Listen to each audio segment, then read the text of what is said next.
sing? Can I sing "Suck Well, My you can Kiss"? sing right. No, no, you go ahead. You can sing. You sing it. We're you know, it's being recorded now. So Oh, go ahead. it's Open live up now. with, some Red Hot Chili Peppers, Frank. Go ahead. Well, I Ba-da-ba-ba-ba. was just I was just suggesting that you open all shows with "Suck My Kiss" by the Red Hot Chili Peppers. So You're about to say the Redhead Chili Peppers. yeah. How does that song go, man? Suck my kiss. That's all I I got love for you. it. I love it. It's provocative. It's I what was people saying, want.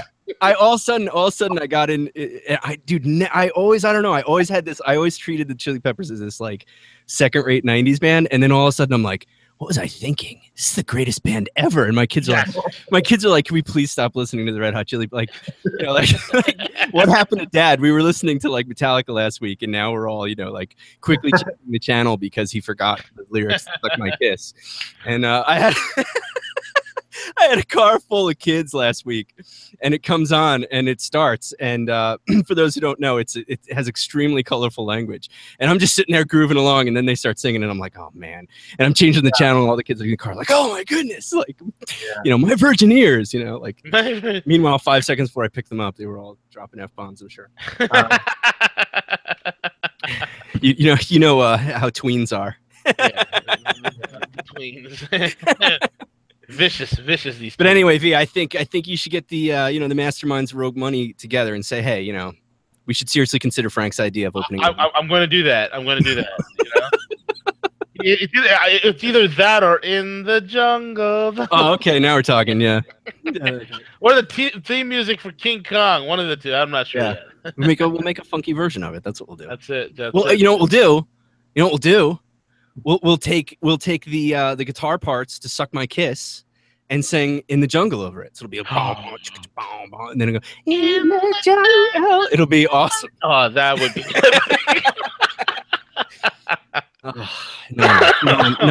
No one wants to hear this. We should. We should all just hang up now. Yeah, but anyway. So how about those cryptos? How about those cryptos? Yeah. Actually, I know this isn't our topic, but I heard something. I think it was I want to say it was Bix that I heard say this, but I think it was someone else. It might have been old J Snip over there. But really insightful thing about how ICOs are changing. But I don't know if you want to talk about that, but we can talk about that. Oh yeah, we can talk about that towards the end, man. No, yeah. It's just a cool thought, but I'll just break it down. He was saying, it was great for flipping before. But now if you're going to get into ICOs, you probably want to really look at the company and be ready to hold. Because people aren't playing that game like they were, where you would invest and a few weeks later you had a windfall and you got out and got into the next one. It's just, it doesn't seem to be working that way anymore, which I've noticed as well. Yeah, the SEC's cracking down on that whole entire thing. It needs to stop. That kind of shenanigans doesn't help the crypto industry. It doesn't help ICOs, and it doesn't help people, and it doesn't help anybody. So in that case, I'm actually on the side of the regulators and the government saying, knock it off. This is shenanigans. Yeah, that's not the vision. That's not the vision for it. The vision isn't let's all flip a bunch of money. The vision is let's change the way transactions are made globally, and the way companies are built globally. Right, exactly. You said it, man. Well, folks, if you've been listening in, you've been listening to me, Frank, and we have the one and only Mr. X here. We are back on a special program. We're going to be walking all of you guys through this. I think this program is long in coming, and I'm thank God that we're able to put this together because it's so important. Because I mean, Frank, let's be honest here, and Mr. X, you as well. Let's be straight up here. We get emails all the time. All the time. How do I walk away from debt? How do I live without credit? Can I buy a house with terrible credit? Can I buy a car with terrible credit without paying out through the nose on interest rates? What do I do? What do I do? What do I do? How do I live without credit? Or even better, and this is very frequent. Someone gives us all their information and then says something along the lines of, I wanted to ask you guys because I'm getting ready to file for bankruptcy so that I can get a nice fresh start. And listen, if you're listening out there and you say, oh man, he's talking about me, I'm not talking about you. We get that like 4 times a week at least. Like every day we hear that. So nobody take personal offense. We're here to dispel those myths because oh my God, there's so much myth.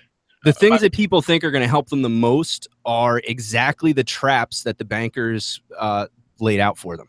And they think that's how I'm going to get free. That's how I'm going to get rid of my stress. I'm going to push this button over here. I'm going to pay this guy off. I'm going to file for bankruptcy, and then this will all go away. And all they've done is like make it feel like the bank loves me now or something. I don't know what it is, but it's not accomplishing what people think it's going to. It's just what they heard on TV you're supposed to do when you can't pay for stuff. Right. And we take a totally different approach, which, you know, we can and will talk about. But yeah, that's what, you know, this series of things we're doing together is all about, is helping people see there's there's the recommended, you know, marketed way to do these things, and it's just another setup. It's another trap that you're falling into instead of actually solving your problems. So absolutely correct, man. 1000%. Yeah. Mr. X, I mean, let's talk about it, man. I mean, how do we walk away from debt? I mean, people are always worried. They're always thinking to themselves, excuse me, they're always thinking to themselves, oh my God, I mean, I need credit to live. And you're a perfect individual. You live a very nice life, I might add. And you do it perfect, not even caring about what your credit score is. Like, what's the truth, man? How does an individual go about dispelling and reprogramming their minds? Because that's what it is. It's a terrible programming. I mean, they're stuck in that 80s programming. If I just declare bankruptcy, everything's going to be fine. No, you're going to be branded the pariah forever. Well, okay, but for myself, I live the way that the clients come to me and their situation is. My credit is like their credit. My credit, I'll just tell you guys, I'm a multimillionaire and I've made a lot of money, and my credit has always been around 600. You know, sorry, John. You just shock us all the time. Like, and I'm liquid, baby. Here's the keys to the Ferrari. I can tell you how I do it. John, by the way, is not one of our credit repair clients. You have to realize the whole system is rigged, okay? And if you're gonna pay, let's say you have a bunch of credit card debt that you can't pay. Let's say you have 6 accounts and you can't pay them, and you're struggling. And you're thinking to yourself, it might be a good idea to cash out my 401k. Yeah, I have to pay the IRS, but I'd rather these calls stop or something, right? Yeah. Well, if you pay them, it's foolish. You're just wasting your money, because what are you getting out of it?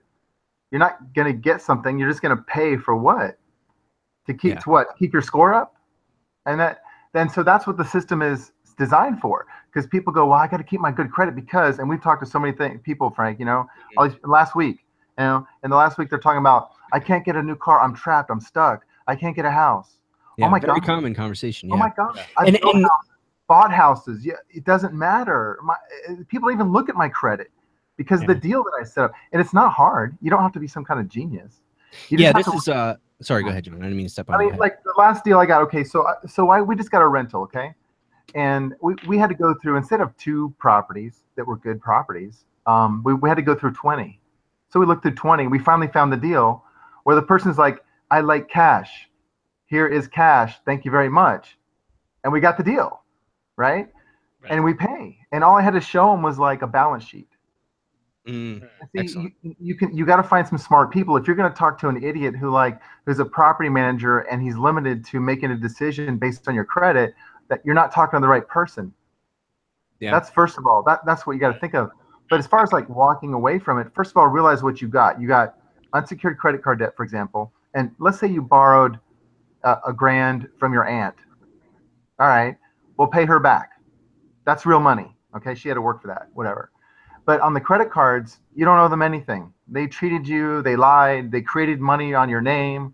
They made all kinds of money on your account. They didn't lose. They're going to make 5 times the money on the balance of your account, on your limit, than you can imagine. I mean, whatever the limit is, let's say your limit's 1,000, they're going to make $5,000 on that account.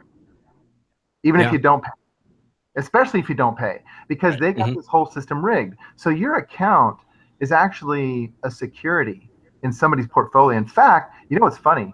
It's kind of queer, not funny, but the pension funds that everybody loves to talk about, the 401k, they put their money in, they think it's a great thing. Here's where the 401k money is invested in: people's credit card debts.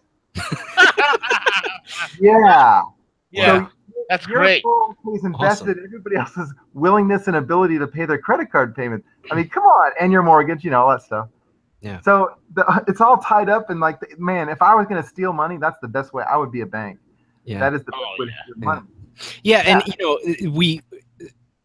people, especially in so many, the vast majority of our clients obviously come from this audience, and it's like there are two types. There are types who just they really understand this game. They understand what's going on with banks, and then there's the others who they kind of understand it, but they're just they're great moral people, and so they feel like, I borrowed this money, like they feel like it was real money taken from somewhere and now it has to be put back. I mean, I think we may have given this example before, but we talked to one guy who, he had this impression because the guy's mind works normal instead of the devious way that our system set up. He thought there was literally an account that every time he made a purchase with his credit card, that there was a deduction made from that account that paid for that debt, and that when it ran out, he had to pay it back, or else the bank was out that money. And man, that is like nothing. Well, if only our system worked that way. There's nothing could be further from the truth. Here's the revelation, okay? The money in the credit card account did not exist until the account was opened. Yeah. They created it. It didn't come from anywhere except your signature.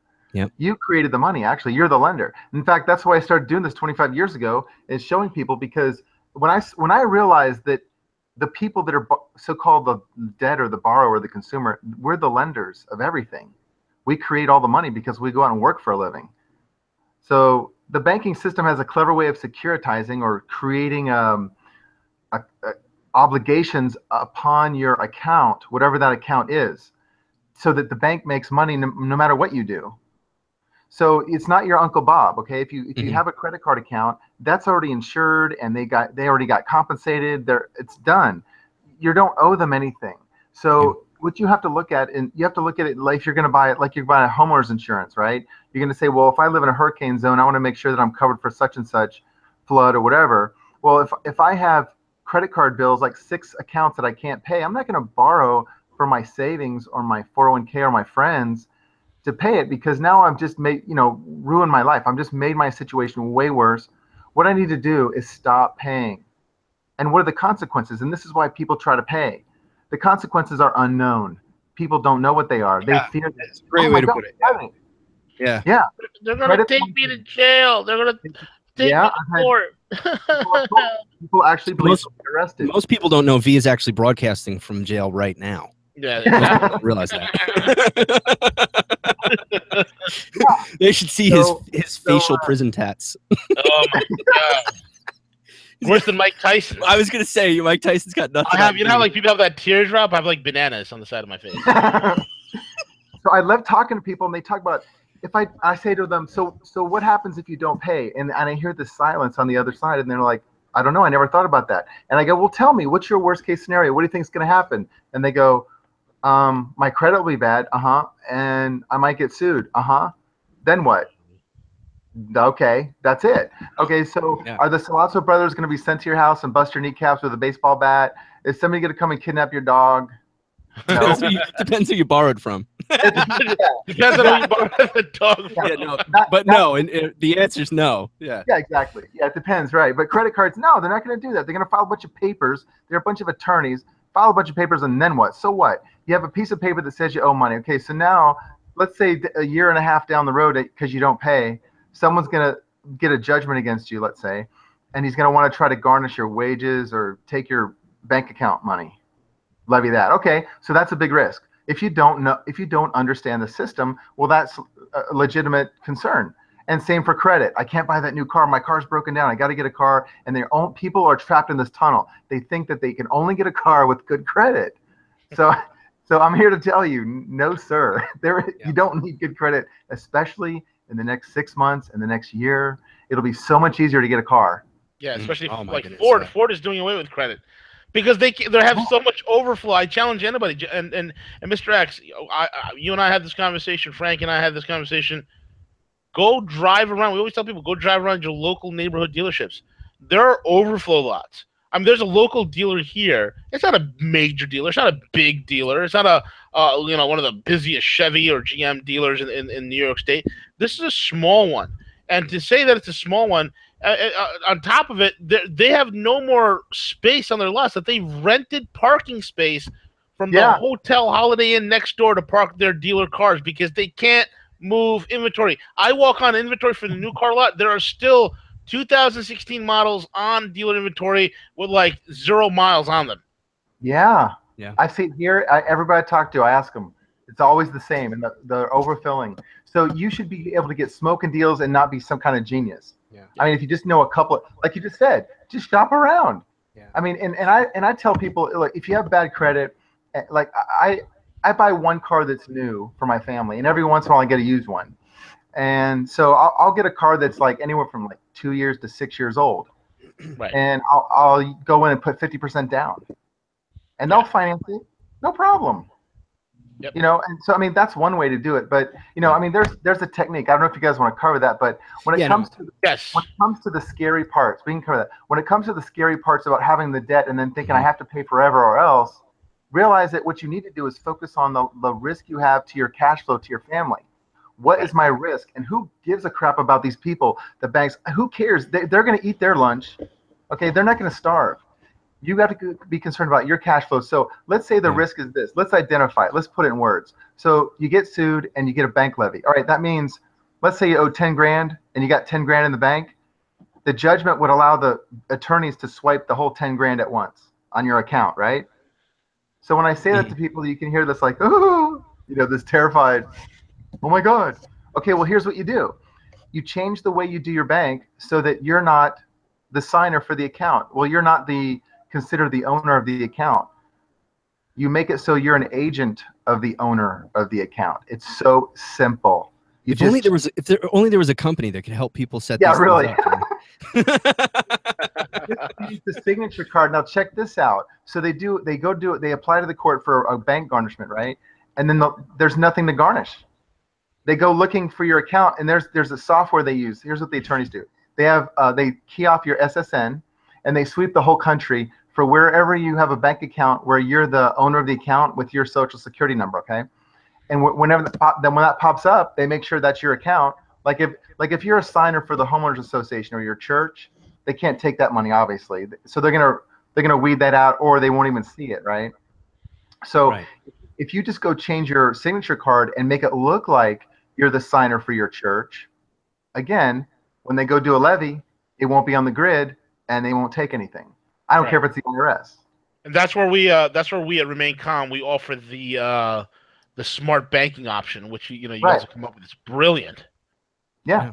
And it's what rich people use. It's not something new. It's not some gimmick we just created. It's what imagine suing like Warren Buffett. You think you're going to get anything? No. No. Yeah.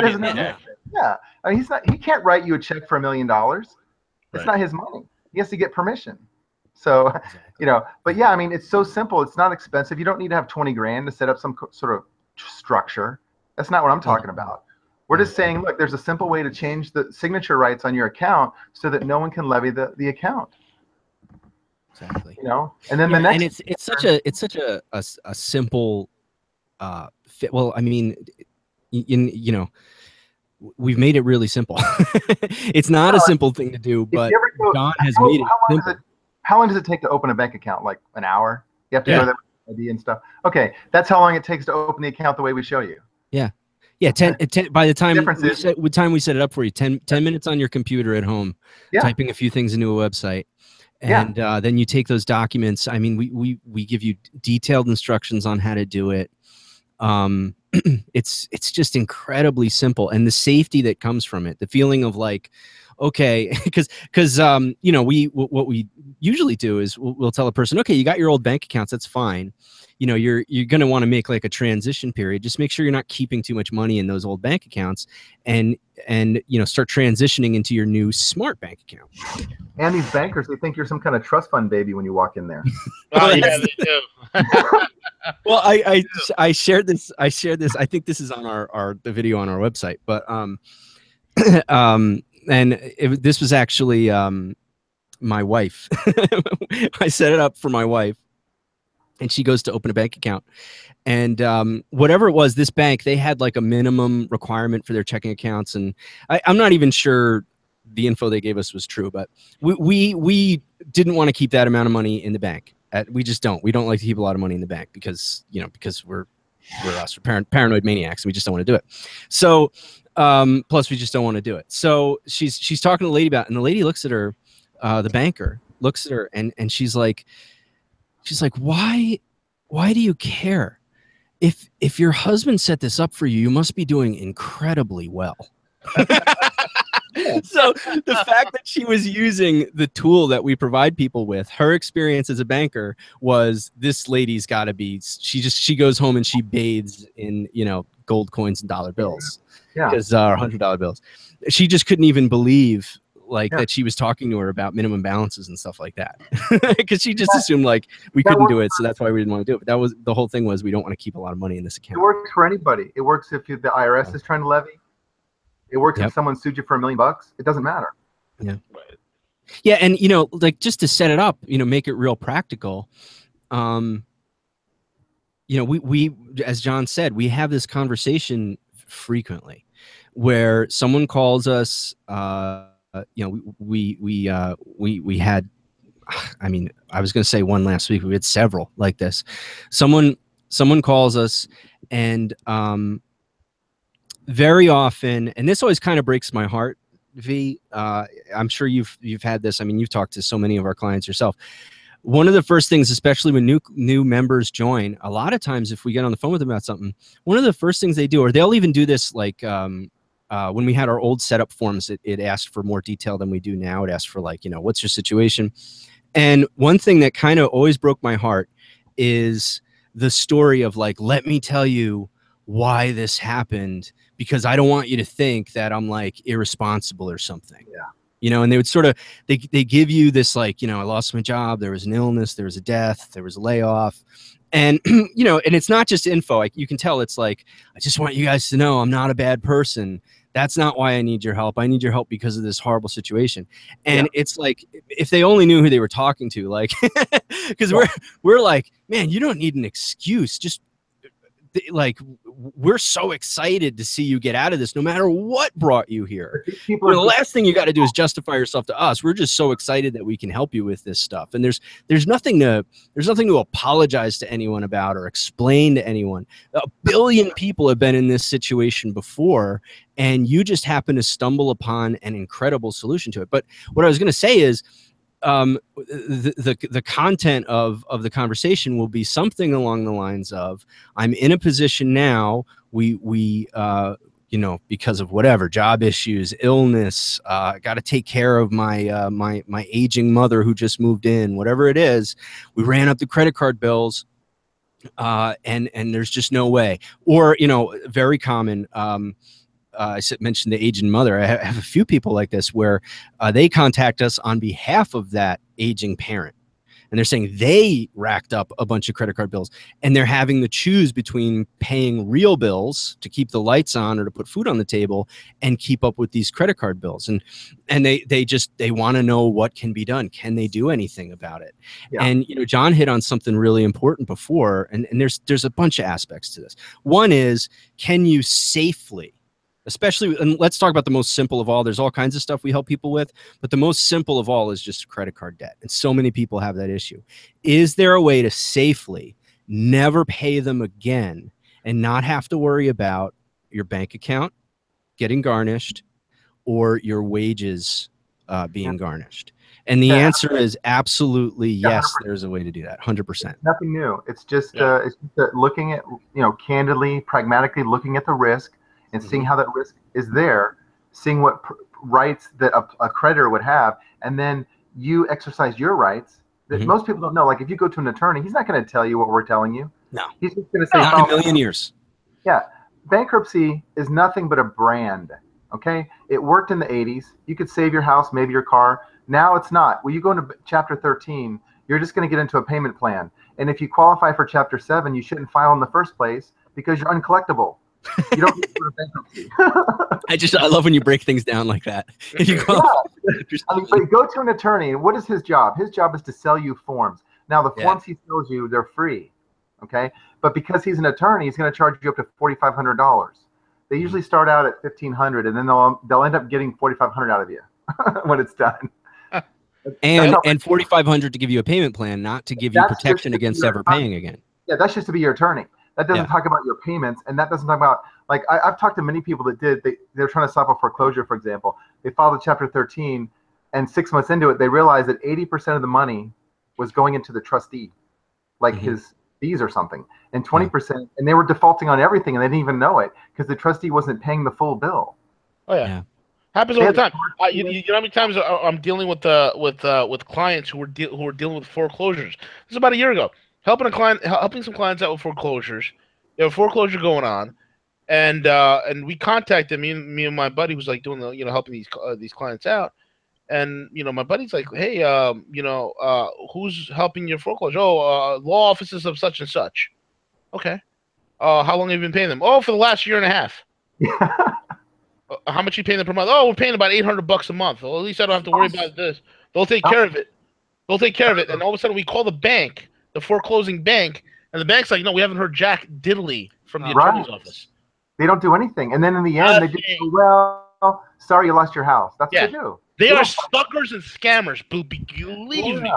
Yeah. And there's a common theme to all of these things, and that is that there's an emotional response to when a person gets in over their head with debt, they're unable to keep up. There's an emotional response that they want to be able to say, I solved it. Okay. And so it's bankruptcy, it's the attorney, it's trying to make some kind of payment plan on a debt that's already destroyed your credit, right? It's already hurt your credit. By the way, we repair credit. We keep talking about bad credit. we help people repair their credit, but that's not the most important thing. The most important thing is understanding how all this works, Yeah. If they pay, they do not fix their credit. A lot of people believe that if they pay, their credit's better. Like they're paying their Uncle Bob. Like he's going to be in good graces with you again. No, you're going to pay Citibank, and they want to punish you. They want you to be a high risk, so that when you go into the community and you get insurance and all this, they want your rates to be high. They're not going to say, yeah, thanks for paying us even though it was late. Your credit's good with us. Nah.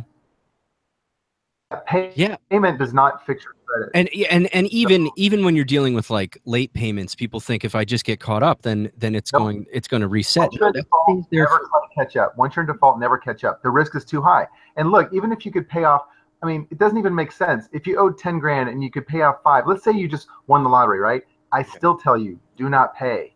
Yeah. Why? Why would you waste your money just giving money away? For what? It still doesn't fix your credit. And look at the numbers on this thing. I look at it in terms of like if I'm running a business and I'm trying to create a cash flow, and I look at the value of my cash flow. I look at it like this. Now you guys can look this up on the internet. Look up net present value, right? If I take 5 grand and settle a $10,000 debt, my net present value on that is great for the bank. If I'm the bank, boy, we just made a huge windfall. Our net present value went through the roof. Our internal rate of return went through the roof. But I'm the stupid consumer, and my 5 grand, I could have turned it into 15, but no, I gave it over here for what? So look at your cash flow in terms of what net present value are you getting out of it. Now, if I could, let's say I had to pay. Let's say there was no way I could not pay to avoid it, right? Well, if I owed 10,000, if I can make a deal where I'm paying 25 cents a month for the next million years, sign me up for that, right? Absolutely. Who cares what the end is, right? I'm not going to be here, right? Yeah. But never pay a lump sum on anything if you can avoid it. We get this a lot with the government-backed student loans. We'll often say to people, can you get a low payment for hardship or whatever? And so often the people are trying to think of, where can I get the $100,000 I need to pay this off? And it's like, my goodness, if you had access to $100,000, your last priority should be to pay off your student loan. I would buy gold and Bitcoin. I would go into Bitcoin and say, I don't have money. Exactly. Yeah. And it's funny because we have such an easy thing to turn to now. Cryptocurrencies is in terms of an investment that we're all excited about. If you had that kind of money, buy silver, buy Bitcoin, buy OMG coin, buy something like that. Why would you cut out so much opportunity just to get it? Because there's this psychological factor of, I'm in debt, it's gonna destroy me. And it's like, there's just, you gotta believe in yourself, that you have to believe in yourself to believe that $500 in your hand is more valuable than $500 in their hand, and a little bit less debt on the balance sheet. Oh, absolutely. Yeah, It's just a different way of looking at things. So what about wages now? So we covered the bank. What do you do for wages? What would we do, Mr. X? Something awesome. Okay, so let's say you go to an attorney. He's going to talk about bankruptcy or a settlement deal, right? Or a consolidation, whatever. Okay, yeah. So again, your net present value is horrible on a settlement. And when you do a settlement with a creditor, let's say a city, like a credit card, you do a settlement, and the bank's going to, the reason why the banks have a settlement thing in our culture, it was the bank's idea to do this. The tax accounting allows the bank to make the full amount plus, even if you paid 50%. And here's how it makes the full amount. Let's say you paid half of the debt, and the bank's going to leave you alone, and you're done with that, and it just shows up in your credit. Well, then the bank's going to send you a 1099, and then you're not going to know any better. You're not going to understand what your rights are. And if you don't have a good accountant, you're going to report the amount on the 1099 on your 1040, and the IRS will tax you on it. Right? So the amount of money you pay in taxes on the 1099 is not where the bank makes its money. The government is now involved in the transaction. The government's making the money. Where the bank makes the money is the fact that it issued a 1099, and its deduction is cash flow because it uses accrual-based accounting. We don't use that. We use cash-basis accounting. So because the banks are using accrual-based accounting, a 1099 is like a check in the bank account for the bank. And we don't think of it that way. But why give them free money and create a 1099 for yourself with a settlement, right? Right. Yeah. So keep your money and look at the risk. Now, what do they do? Okay, so they go to the court, they get a judgment, and then they apply for permission to garnish your wages at your employer's, office. So it has to go to personnel, and then they calculate. Okay, there's a law that has a built-in rate at which you would have to pay. Now, this is really slick. Okay, this is why people don't. This is why everything else exists, because people don't understand this one aspect. There's a federal statute. It's called the Consumer Credit Protection Act. Consumer Credit Protection Act. Now, that's a federal law, and it was adopted in all 46 states that allow wage garnishment. There's 4 states that don't allow wage garnishment from creditors. The 46 states say the same thing as the Fed, and here's what it says: if you have a wage garnishment, the most the company can take is 25% of your take-home pay. So if I owed $50,000 to 8 creditors, the most they could take from my pay is 25% of whatever that is. Total, not each. Of my pay. It's not 25% of the total debt. Completely different. Yeah. So it's based on my ability to pay, right? Okay. So 25% of my take-home pay, right? Well, what if I owed $5 million? Yeah. It's still 25% of my take-home pay, right? So why in the world would I make a settlement agreement and even pay these guys one dime or agree to a payment plan when there's already a payment plan? Just ignore them. Right. Worst case scenario, they take 25%. But for myself, I think that's still unfair. I don't think they should get anything, right? So we have an even better solution. So here's what we do. The way this law works is really slick. If someone garnishes your wages and you let them take 25%, because you can reduce it a little bit, but if you let them take the 25%, everybody else in the world has to wait until the first one's done. Yep. And while they're waiting, those debts can expire under the statute of limitations, assuming they're all judgments, worst case scenario, right? Yeah. So here's what we do. We create all the paperwork that invokes that 25%, and we don't take the 25%. We just put it in the court, and the clerk says, yeah, it looks good to me, stamps it, and there's your writ, and it's just sitting there, and everybody else, again, has to wait in line behind this lien we created. So they get 0%. So to make it so simple, you're putting a lien against your own wages. It's just paperwork, you know? It's a beautiful thing, too. I mean, this is a stunt that was pulled in Florida with one of the clients, huh? Oh, man, I've done this so many times, hundreds of times. It's beautiful. And the banks don't get it. They're like, the attorneys are so dumb and lazy. They're like, oh, well, I guess we were last. I remember, like I mentioned this one time on one of our calls we did where literally this guy was trying to sell his commercial. He had like a corner lot. He had a commercial building. And he was looking at netting $178,000 out of his equity. But at the same, he was having trouble selling it. This is way back in the early 2000s. And, he had a bunch of people suing him. Like they were going to get in like 6 months. So I said, well, let's do this. Right?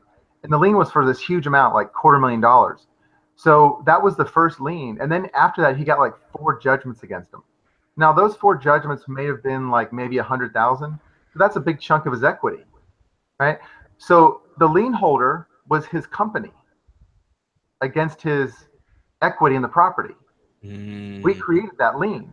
So at the closing, the agent paid off all the lien holders with his equity, which only meant he only got all the money, and all the attorneys just were like, whatever. They didn't even question it because they didn't know that that was his company. All his equity. But with that story, though, I mean, because when you talk about wages, I think people get it gets a little murky in your mind. But that story is exactly what you're able to do with your own wages. You can put that lien against your own wages, so now you're collecting. Right. It's just like this. I mean, no one's going to complain. Let's say you owe people money, and then you have some cash, right? And then you decide to pay off somebody else first. Well, there's nothing illegal about that, right? Or let's say you borrowed some money to do something, and there's nothing illegal about that. So basically, what you're doing is it'd be something close to equity stripping, or like a friendly lien type of thing. But it doesn't meet the criteria for the fraudulent conveyance. I mean, it's just like you borrowed too much, and so what? You're the last creditor, so you don't get anything. Sorry. Yeah, and that's key to everything. Everything we do is we do all this stuff legally to protect our members and our clients. And I want to boil it down. Even just we've been talking about a lot of different things, but I'll tell you, in the vast majority of conversations that we have, most people, what they really need is one or 2 things, or actually 3 things. They need. First thing, they need a smart bank account so that it's protected. And we say everybody needs that. There's no reason not to have a smart bank account. It's a beautiful way of doing your banking, very simple. And you could learn about that at RemainCalm. It's a regular checking account with a proper setup. I mean, you can still pay your bills. You still get a It's no different. card. There's no difference. Exactly. There's no difference whatsoever. You can pay your Netflix subscription from it. There's nothing. The only difference here is how iTunes do it. In fact, it's funny you say that because I just put my iTunes on mine yesterday. There you go. It's a regular bank account in terms of function. Yeah. No, I have a normal Visa card with the annoying chip that they chipped us all with. It works exactly the same as anything else. There's no difference. It's what's different. The difference is how you're signing for it. And of course, we provide a very, a very special tool that John's prepared so that you can do this. There's 2 things we want to say here. One is that we've made it really simple with John's help. We've made it a product that you can go and buy, and in a week or 2, you'll be able to set up your smart bank account. It's super simple. But what John did to make it happen is not super simple. That's the beauty of it. John did some amazing thinking and work and testing on this to make this available. It's not something it's not something you're going to find anywhere else. Let me say that. We're talking about it as old hat, like, oh, you got a smart bank account. Well, guess what? Like, we're the only ones offering that. But it is simple. And so just to finish thought really quick, so the first thing is to protect that bank account so that if you are that person who is choosing between food and bills and creditors, you could say, okay, first off, we're going to protect the bank account. Second, we have to look at other risks. And for most people, it's going to be if they have W-2 wages, we have to talk about how to fix that. That'll be an additional thing people have to figure out. That's, it's different stuff. But all of our stuff's very affordable. And then there is the follow-up over the next, 18 months or so of actually going in and cleaning up the credit, which we recommend for most people. It's better to have at least, functioning credit, though we're going to talk, I think, more next time about really getting into practical ways of how you could operate in the meantime, because that is a concern some people have is, all right, so we're going to work on fixing the credit, but that can take some time. What do I do in the meantime? And we do have some tips for that.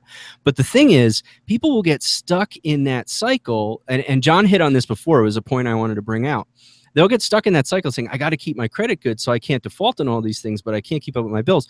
All you're doing is continuing. What was the word you told us to Google before?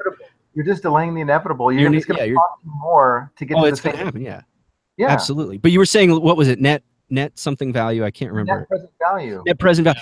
So what you're doing is you're saying, I'm going to keep I'm gonna keep paying the creditors every month instead of getting my life back on track and not paying them and using that money for something else, you're messing with the net present value again. You're wasting it. You're wasting money. It's not benefiting you right now.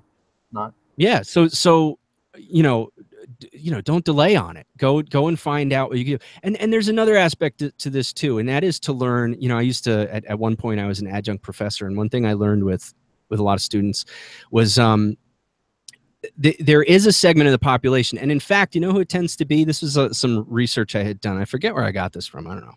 Oh, maybe it was one of those cheesy books by that guy with the funky hair. But we used to talk about this in education, that you find richer kids tend to advocate for themselves. What's that guy's name? Malcolm something? I can't remember. Gladwell. It's one of Gladwell's books. Yeah. And he talks about in one of his books, and this was really helpful to me when I was doing a lot of teaching. You have certain people who, because of their upbringing, they assume that if there's something good out there that's available, it's for them, right? And so those are the people who will ask questions and say, well, why do I have to have a good score to get this car, right? I can afford it. Why can't I just buy it, right? Whereas people who are raised middle class or lower class or raised without, they tend to feel like all the good things in the world are for other people. Exactly. This is what I keep saying. They don't know how to advocate for themselves. They don't know how to say, oh, the first person turned me down for an apartment. I must be an idiot, so I'm not going to ask any more questions. I'm just going to keep living in this closet here. You have to say to yourself, there's a way to solve this problem, and I'm smart enough. I'm going to figure it out. I may have to ask some embarrassing questions. I may have to get turned down, but I'm not going to function in the world with the assumption that all the good things in the world are for other people. Yep. And that just other people are bold enough to go and figure out how to default in all their debts without not getting their bank accounts garnished. Me, I'm just going to pay through the nose and be stuck like this until I have to do that, and I can't even afford to set up my bank account, so I really get messed up. Yeah. So take the initiative. If you're listening to Rogue Money, you're already smart. Right? And I mean that. I'm not buttering anybody up. I mean that. Like you're smart enough now believe that, and take steps to reshape the direction of your life instead of just continuing to go down the same tube that the system has put you in. This is like an Oprah moment, man. Let me share something with you guys just real quick, personally. Okay. Yeah, please. I carry my own car insurance. Yeah. V, don't you love it? V, you never know. Like he's always bringing out things like this. I love it. It's my own company. Go ahead, sue it. Write it ahead. How do you do that, John? He told me how he did it.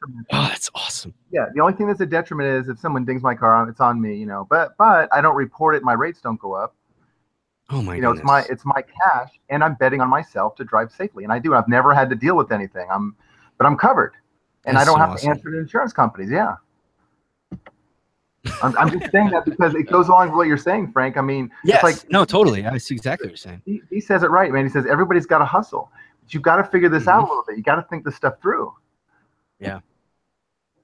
Yeah, that's awesome. Yep, exactly right. And the whole thing is this, man. It's just like, everybody has a hustle, and you got to figure it out. If look, the wealthy have a hustle because they're hustling you. The poor have a hustle.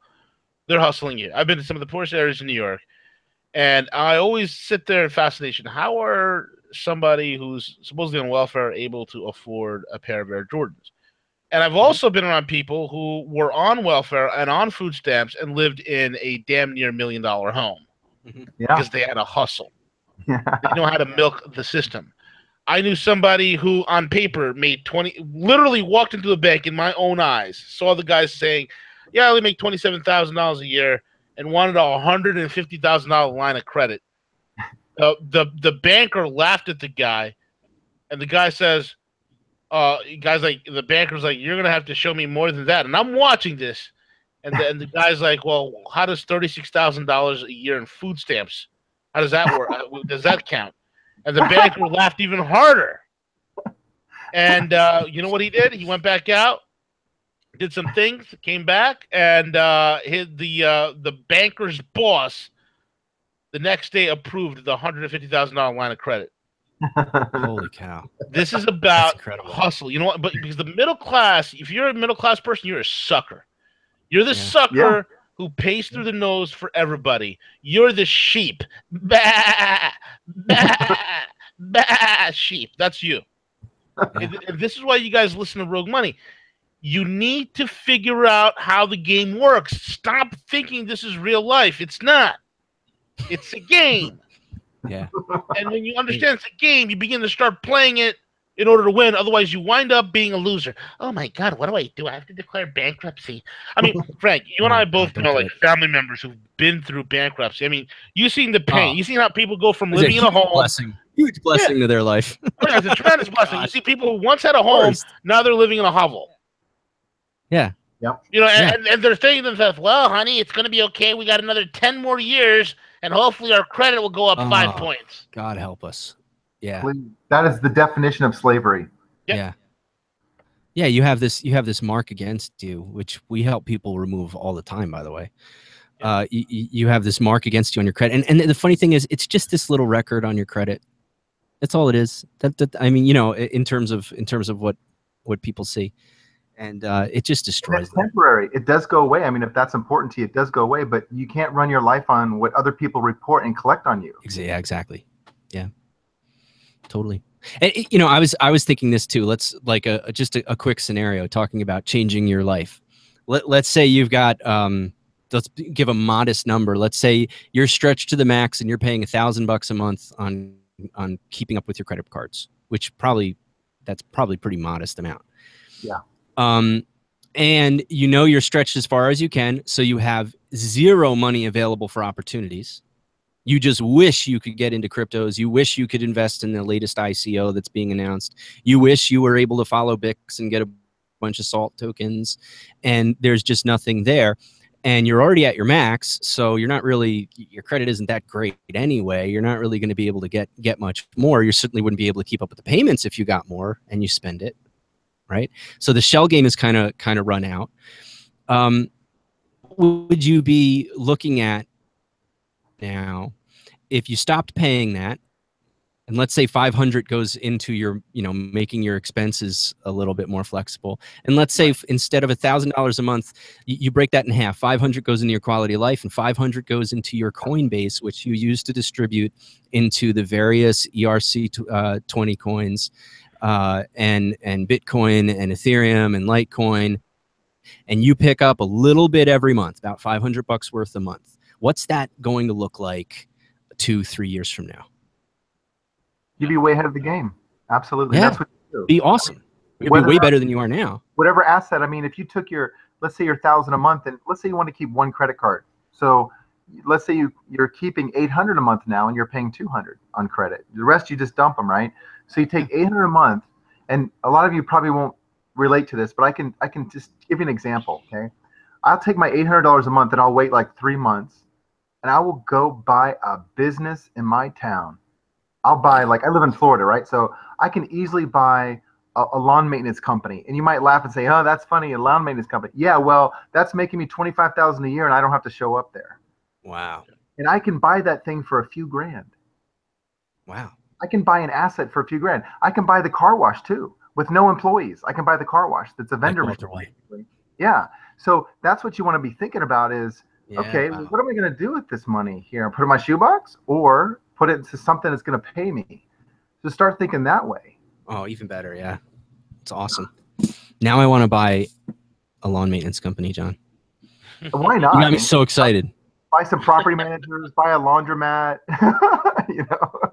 I want to buy a car wash, like in Breaking Bad. That's what I say, Walter White. Yeah, exactly. That's it. You know what we should do, guys?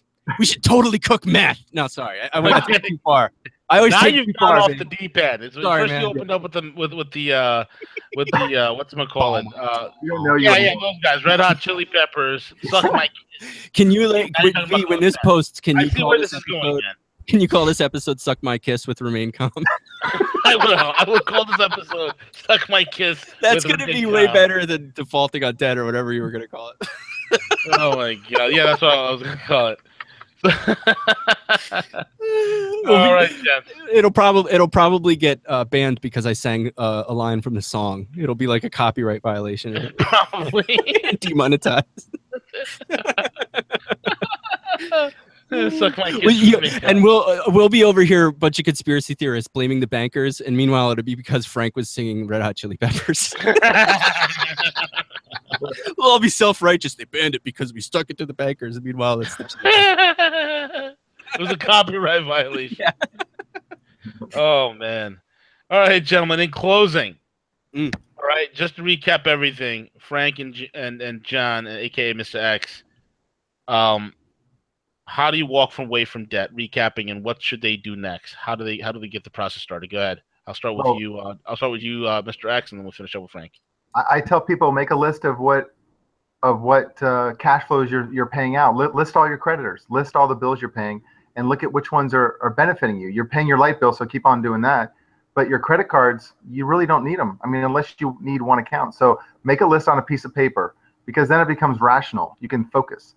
And then put a big line through each one you're not going to pay anymore. And when the ugly letters and phone calls come in, you keep those letters in a box. I go get a free box at the post office and just stick the letters in there. And I don't even read the things, right? That's what I tell people. When the phone calls come in, if it's a problem for you, just ask them to send you a letter and stop calling. Chances are they're going to do that. It's not a big deal. And then of course, Frank can help you on that too if you have a problem with it. But that's what I would do. Just look at what you're paying out. Make a deliberate list, a plan. I'm not going to pay these anymore. And then you have to make an plan about what you're going to do with the cash that you would normally pay them. You should have something in mind about what you're going to do, or get some new information about how you're going to use that cash. Now that's in the early stages. So you've got 6 months from the point of default to decide how you're going to deal with the possibility of, let's say, someone suing you, or what's going to look like on your credit. Those are things 6 months down the road that you're going to have to deal with. But again, those are all manageable. And as you've heard in this call, there's simple techniques to eliminate all the risk. So that's the way I would start it. Yeah. Frank, what about you? Similarly, yeah, I would go to RemainCalm.net and look at the first item on the page and go and check out some of the things that we offer. So you have two things. You have to decide what's best for you. It's your life. You have to figure out what you're going to do. But one of the things that I emphasize to people a lot is when you're dealing with your debt issues, it's just a series of problems to solve. Yeah. It's not something to be crying about and staying up late at night and figuring out. It is something, however, to take action on. Okay, don't just keep sitting there spinning your wheels, because then it's going to go. Eventually, you're going to spin the wheels enough. You're going to go out of control, and then it's off the cliff, and now it's really stressful. Now you're arguing with your spouse about it and stuff like that. But figure out where you're at. Like John said, I think that's brilliant. Figure out what you're actually paying, what it's costing you, what you would rather be doing with that money, and so on. But most people just need 1 or 2 or 3 little things set up for them, which is what we specialize in. And we also help people repair their credit. So we have all the info about what we do. You can go to RemainCalm.net. And if you want to get really, really specific, you're going to go RemainCalm.net/thrive. So /thrive. But RemainCalm.net is good enough. It's the first item on there. You could, we have a bunch of stuff going on there. We have our funding. We have the gold USB. It's all right there on that page. Coming soon, the crypto school. Coming soon meaning whenever I get around to it. But yeah, and here's the thing that John was saying, when they start calling, what I do if I get a collections call is I turn on my speakers. I have these studio speakers that I play my guitar out of.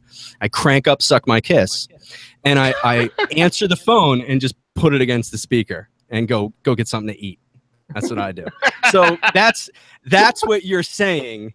That's what you're saying to JP Morgan and Citi or whoever it is, when you set yourself up to be uncollectible. Keep spinning my wheels and live in terror of you people, because you might call me if I'm 10 seconds late on my credit card bill. I'm going to make decisions about my life and take action on them. So that, yeah, that's what I would lay down. Absolutely. Very well said. Gentlemen, thank you guys again. And just to keep the customers and the clients and the people that are listening in right now just tuned in, what is part 2 going to be about? Because we went through how to walk away from debt. What is part 2? Yeah, part 2 we're going to talk about, because there is that, and this is, you know, we've referenced it quite a bit in this episode already. But we're going to work up.